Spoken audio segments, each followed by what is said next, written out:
यो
हाम्रो ससुरालीको खाना हो।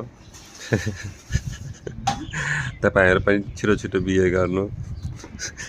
ससुरालीमा खाना टन्न खान पाइन्छ। दुधै खाँदैन भन्नु न।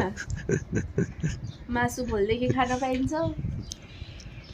दही मनै पर्दैन। मासु नभए पनि सबैलाई चाहिँ दशैंको शुभकामना। हाम्रो सबभन्दा ठुलो साली सानो पनि छ, सानो छैन, पिन्टु छ एउटा।